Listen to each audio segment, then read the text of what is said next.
Cyprus, Canada आणि क्रोएशियाच्या 5 दिवसांच्या दौऱ्यासाठी पंतप्रधान नरेंद्र मोदी रवाना। पहिल्या टप्प्यात सायप्रसच्या राष्ट्राध्यक्षांसोबत करणार द्विपक्षीय चर्चा।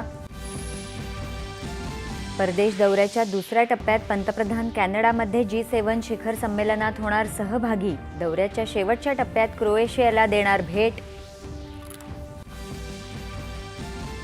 अहमदाबाद विमान दुर्घटना प्रकरणी उच्चस्तरीय समिती 3 महिन्यात अहवाल देणार। बोईंग 787 श्रेणीतल्या विमानांची अधिक व्यापक तपासणी करण्याचे निर्देश। विमान अपघातातील मृतांच्या कुटुंबियांना एअर इंडियाकडून प्रत्येकी 25 लाख रुपयांची तातडीची मदत जाहीर। टाटा समूहाच्या 1 कोटी रुपयांच्या मदतीव्यतिरिक्त ही मदत दिली जाणार। जगातली 5 सर्वोच्च परदेशी विद्यापीठं भारतात नवी मुंबईत आपले कॅम्पस करणार स्थापन। महाराष्ट्र सरकारकडून परदेशी विद्यापीठांना मुख्यमंत्र्यांच्या उपस्थितीत इरादापत्र प्रदान।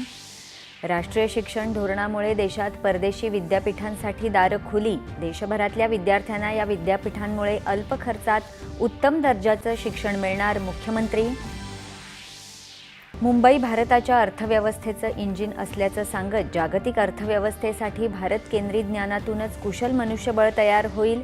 धर्मेंद्र प्रधान यांनी व्यक्त केला विश्वास। इस्रायल आणि इराणचे परस्परांवर हल्ले सुरूच। इराणनं प्रत्युत्तरादाखल केलेल्या क्षेपणास्त्र हल्ल्यानंतर इस्रायलचे इराणच्या अण्वस्त्र प्रकल्पाशी संबंधित ठिकाणांवर मोठ्या प्रमाणात हल्ले। इराण इस्रायलमधील संघर्षाच्या पार्श्वभूमीवर आज मस्कत इथे होणारी अमेरिका आणि इराणमधील अणु वाटाघाटीची 6वी फेरी रद्द। ही अणुचर्चा निरर्थक असल्याचं इराणची स्पष्टोक्ती। पाकिस्तानचे लष्कर प्रमुख जनरल असीम मुनीर यांना वॉशिंग्टनमधील लष्करी संचलनासाठी आमंत्रित करण्यात आल्याच्या वृत्ताचं अमेरिकेनं केले स्पष्टपणे खंडन। देहरादूनहून केदारनाथला जाणाऱ्या हेलिकॉप्टरचा गौरीकुंडमध्ये अपघात। अपघातग्रस्त हेलिकॉप्टरमध्ये वैमानिकासह 6 जणांचा समावेश।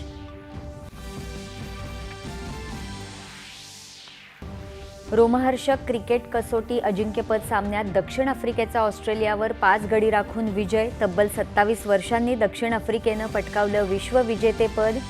आणि छत्रपती संभाजीनगर जिल्ह्यात वीज पडून 4 जणांचा मृत्यू तर 2 जण जखमी।